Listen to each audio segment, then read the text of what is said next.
Hey everyone, welcome to the first Saturday 2024. That's right, the first Saturday morning hustle of the new year. This time of the year, of course, a lot of people are thinking about and talking about New Year's resolutions. Now, in the past, I've told you not to get too caught up in New Year's resolutions, and there's a good reason for that. You can check out those past episodes. But today, I'm going to give you the formula that big, giant companies and corporations use in order to set goals and drive vision for their business for the whole year, and how you can simplify that all the way down to an easy to understand New Year's resolution about how to set goals, how to achieve them, how to measure success, and how to adjust your process along the way. So whether you're running a big multi-billion-dollar company that needs to do $100 million in sales this year, or you're an individual who just wants to maybe lose some weight, get in shape, learn a new language or a new skill or something else that is more akin to a New Year's resolution, I'm going to give you the thought process, the strategy, the tactics, everything you need in order to do any of those things, depending on what it means to you and how you are going to achieve that with the tools you have in place. Let's go. It's Saturday. I'm in the office. You know what that means, the Saturday Morning Hustle Podcast. No hyperbolic hustle culture, just brutally honest, straightforward business advice and motivation every Saturday for entrepreneurs, business owners, or anyone pursuing success. You can't just work 9 to 5 Monday through Friday and hope to become the next big thing. You gotta work smart, work hard, put in extra effort while everyone else is sleeping, playing games, or wasting time. Maximize bonus time to get more work done. This podcast is for anyone willing to come in early, stay late, hustle on the weekend to be truly great. Hey everyone, here we go. First episode 2024. Happy to see everyone here in the new year. We're going to set a New Year's resolution. Whether you're a big company or an individual, we're going to take the same process to achieve greatness this year, how to set goals and achieve great things. So I'm going to give you the overall breakdown, but then I'm going to make it super simple. And again, you can apply it to your small business, your big business, or your personal pursuits of making yourself a better person in 2024. So what you have to do at the very top is you have to have a vision and a mission. The vision is how you're going to change the world if you're a company, or how you're going to make your life better if you're an individual. The mission then is how you achieve that. So if your vision is to make people more safe because you have a security company, then the mission would be by providing products or service that do this, that. Great example, okay? Vision and mission. What you want to achieve or what you want to see in the world, and then how you're going to go about executing that. So set a vision and a mission so that you have direction and understanding where you're trying to go. Now, that is something people don't do very often when it comes to New Year's resolutions, but if you're running a business or starting a company, you need to have vision and mission. But the next thing, common, everyone does this, setting goals. Right? We've all heard about how to set goals. You can't be successful if you don't set a goal, if you don't set a bar high that you can achieve. You're supposed to set big, hairy, audacious goals. Something that makes you really strive to make yourself better, to drive your business, to improve. You got to set those goals. So the thing about setting goals are, number one, you do set them very high so that it gives you a really high bar to aim at. It's okay if you don't reach the goal, if you do a lot of the other things we'll talk about today that move you in the direction towards your goal. Getting close to your goal is okay because then you have more room for improvement and more things you can do. Achieving your goal means maybe you set it a little too low, which is fine because you can reset it again or increase it or go further. And then sometimes people do what they call stretch goals. So they'll set a realistic goal. If your business maybe is to do an additional $100,000 in sales this year, a goal for you personally might be to lose 15 pounds, or to exercise 3 days a week, or to eat healthier. These are goals that you can set. But in order for it to be a goal, it needs to be something that is measurable. First of all, you need a time frame, which we're talking about New Year's resolutions. So 1 year is our time frame. In 2024, I'm going to achieve this. Second thing is it needs to be measurable. So you can't just say increase sales. That's too easy. Increase sales by what? By a dollar figure, $100,000 more, by a percentage, 20% more, to double or triple something else that has, say, a mathematical context to it. Why? Because later when we get into the tactics and execution and measurement, you can understand if you're on the right path, if you have something to measure against. Simply saying being better, being a better company, being a better person, being nicer, it's not an achievable goal in a measurable way. It's really hard to quantify if you're doing those things correctly. So running the business better is not a good goal, but increasing sales or adding employees or adding locations or number of clients or number of units sold or profit margin, profiting more by a percentage than you did last year. All of these things are measurable goals for businesses. The same thing as an individual, not to lose weight, but to lose 15 pounds or 20 pounds. Don't say 5 pounds. That's too easy. If you really think that you need to lose 10 pounds or 15 pounds, set the goal at 20 or 25. Really set something that you can go towards, or set a goal, 15 pounds, with a stretch goal of 20, which would be a super version of your measurable goal. So set a goal that has a timeline and a measurement. So if you're a business, typically one of your goals needs to be something related to sales or economics, either more sales made, more profit made per sale, number of units, number of locations, number of opportunities, number of clients, etc. Those needs to be the measurable goals for your business. As an individual, again, it could be weight, it could be number of classes you want to take, number of times you go to the gym, the number of interactions you have, networking in order to develop your career, taking classes, working towards a degree or some other certification, something, again, that could be measurable and obtained and said, when this happens, I will have reached my goal. So set goals. Now is the second part, and this is part people miss, and this is super important.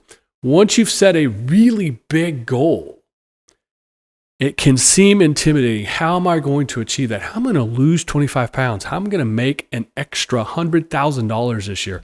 That seems like almost an impossible goal in and of itself, within a vacuum of itself. But if you will then break that goal down into objectives, objectives are subsets of your goal. So, great example will be if you need to make $100,000 this year in your business, you can break that goal down into quarterly goals, which would be $25,000 per quarter. There are 4 quarters per year. Then you can break those quarterlies into monthly. So roughly $6,000-ish in sales in order to achieve your $24,000 per quarter, which then achieves $100,000 for the year. Same thing, if you need to lose 20 pounds this year, it should be 5 pounds every quarter or 2 pounds a month, or however else you can evaluate it, so that in your first 2 or 3 months, you don't need to be, if you're on a 20-pound quest, you don't need to be 10 pounds in the first 90 days. In fact, that's the hardest, and you may have the slowest progress there, but you need to have some progress, 3 pounds towards your 20-pound goal, so that the goals become more manageable because you break it down into objectives, and the measurement along the way tells you if you're on the right path or not. Are you doing the right things? Are you moving in the right direction? Are the strategy and tactics and execution that we're going to discuss in just a second working or not? You can measure that by, are you reaching smaller objectives? If you can reach all of your smaller objectives, your monthlies, your quarterlies, then you'll reach the overall goal, or at least become very close, or at the very least moving in the right direction. So objectives are a great way for you to manage the goal process, to make it obtainable, not intimidating, something that you actually can achieve, something that becomes more tangible, and you understand as you go through the process if you're on the right path or not. If you are on the right path, keep doing that. If you're not, you need to make some changes and adjustments. We'll get to that in just a minute. So set goals, big, huge, something that will be serious impact if you can obtain them, then break those goals into smaller sets, subsections, Again, on the business side, I really prefer quarterlies, monthlies. I try not to get into sales numbers for weeks because that can become sometimes too associated with too small of a time period. You have seasonal periods, you have ups and downs, ebb and flow of your business. So don't get caught up in sales numbers today or this week aren't where they need to be. But if you go more than a month and your sales numbers aren't where they need to be, you need to be adjusting, making those adjustments and making the changes necessary in order to do better with that. So goals, objectives, that leads you to your strategy. Now, typically this is a word that intimidates a lot of people. Now, business people know all of this. I'm going to glaze over this for you business people and take it more back to the individuals. So as a strategy, right? And this is what I do for a living. So I love talking about this stuff. So strategy is first, you have to understand yourself, your strengths, your weaknesses, your opportunities, the threats to you as a business or as to an entity, what you do, why people like it, why people may not like it, the value that you provide for others, value proposition. You need to understand yourself and your offering, what it is you're doing for other people, and your distinct differentiation, what you do different that makes you more attractive or attracted to the right audience for the right reasons. The second part of that conversation is your audience. Who are you selling this product or service to? Who are they demographically, geographically, etc.? Why are they interested in your product or service? What value are they getting out of it? What feedback have they provided you? What have they done historically? What's the market scope, the market size? How much do people tend to spend? If you're going to start a new restaurant, you have to understand there are other restaurants already existing that you can look at what they're doing with prices and menu availability and hours of availability, etc. And you can take some of that from the already established patterns and behaviors of consumers that you already know, whether it's a restaurant, whether it's a consulting business, whether it's a social media management company, whether it's a piece of software. You can take what's already in the market and at least have a starting point. So that leads you to your competition, competitive analysis, market analysis, product market fit. All of these things go into the strategy as to how your business is going to compete at the most high level and with the most ability to be successful based on you, your strengths and weaknesses, what you bring to it, the value that you're providing, your differentiation, your consumer, what they're looking for, what they need, what they like, what they value, your competition, what they're providing, how you set yourself apart, differentiation, and that lands you the position in the industry for you to compete as best as possible against that competition. That's strategy on a business side. On a personal side, the strategy is how are you going to achieve the objectives that lead you to your goal? Again, if we're talking about weight loss, obviously there are plenty of strategies to lose weight. There is calorie deficit, eating less. There is exercise, adding activity. There are supplements. There are protein versus carb relations. There's all types of things you can do.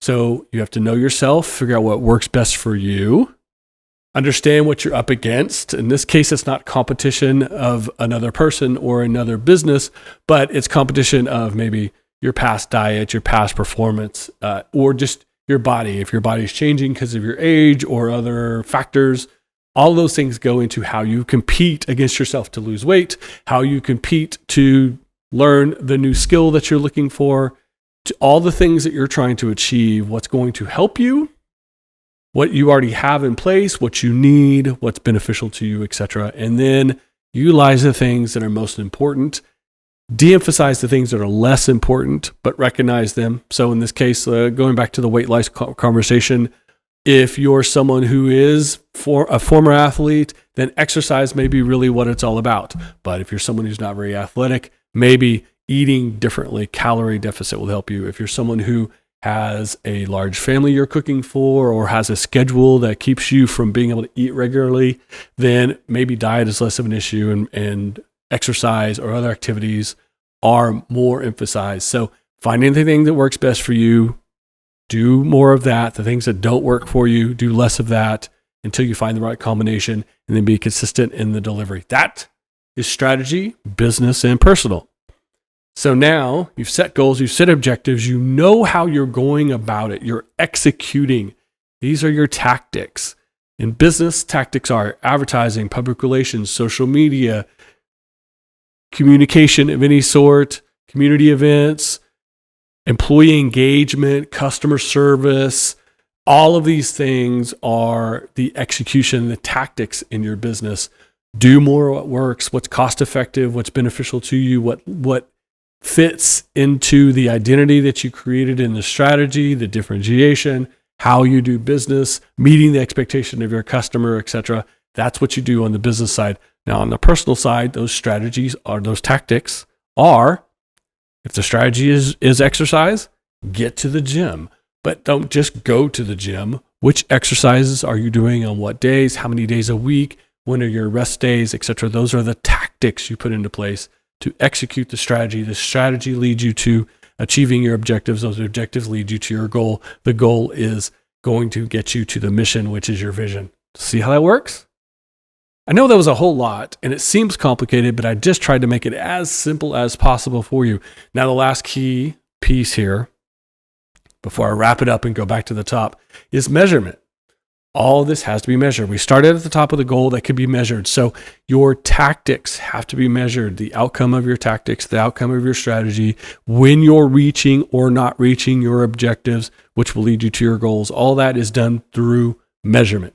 Are you losing weight? Are you losing the pounds? Are you gaining the muscle you're looking for on a personal side? On the business side, are your sales up? Are your encounters up? Are your opportunities, your conversion rate, whatever it is that you measure in order to decide if you're being successful, you do have to measure it. And again, don't measure daily. You can't go to the gym on Tuesday and work out real hard and then go home and then jump on the scale and expect to have lost 10 pounds. That's not how that works. We all know that. It's the same thing in business. You can't put a ton of effort in at the office on Tuesday and then go look at your bank account and expect it to be full. You have to have some patience. You have to have consistency. You have to be continually doing things over and over again. Consistency is the key. Consistency when you work out to lose weight. Consistency when you learn new skills. Consistency when you're working on a course that's going to lead you to a degree. Consistency when you run your business, when you're executing, when you're setting expectations and meeting them, and doing more of what works, less of what doesn't, because you're measuring and paying attention along the way. So whether you're a big giant corporation or an individual, if you're trying to make $100 million this year, or if you just want to lose 10 pounds, you could take these philosophies, these mindsets, this process, and move it forward in a way that makes sense to you, that benefits you, that utilizes the skills that you have, the tools that you have in place, the assets, the support system you have, again, as an individual or as a business. Goals, objectives, strategy, tactics, measurement, deliver with consistency, check in on a regular basis, more of what's working, less of what isn't. There's sometimes unexpected outcomes, both good and bad. Pay attention to the feedback, continual improvement, continual consistency, continual execution. And if you reach your goals, fantastic. You've done it. You've had a successful 2024. If you don't reach your goals, but you moved in a great way, you maybe created opportunities you weren't expecting. You maybe found things that you didn't think were going to be opportunities for you. You may have ended up in a place you weren't expecting, but if it's a good place, if it's somewhere beneficial, if you went down a path you didn't know even existed, but it worked out well for you, it's okay if you missed your goal, but you took advantage of that opportunity. You can do that because you have vision, mission, goals, objectives, strategy, tactics, and measurement in place. You're capable of taking advantage of whatever comes to your way that's beneficial. You're capable of managing things when they don't work out as well, when they are losses, setbacks, or even failures. You can manage that, go around it, improve, do better next time, and keep moving towards that goal if you have all this in place. So, if you're the most successful, complicated business in the world, you already know all this. For an individual who would really like to try to achieve great things this year, take this advice. Use it for yourself the way the big companies, the most successful people, the most successful entrepreneurs, athletes, musicians, and people that we all look up to in the world are doing it. That's how they do it. That's how you should do it too. So 2024 is here. It's a brand new year. Craft yourself, craft your business, craft your vision, craft your pursuits. around this process, achieve success. And who knows, maybe 2024 is going to be your best year ever. Good luck. We'll see you next week. Thanks for listening. Subscribe so you never miss an episode. Leave a comment, leave a review, share with a friend. I would really appreciate that. Follow and engage on social media, Twitter, Instagram, LinkedIn, and this Saturday Morning Hustle Facebook fan page. All the information, all the past episodes, all the Saturday Morning Hustle, Entrepreneur AF, and Coffee and Donut swag is at SaturdayMorningHustle.com. See you next week.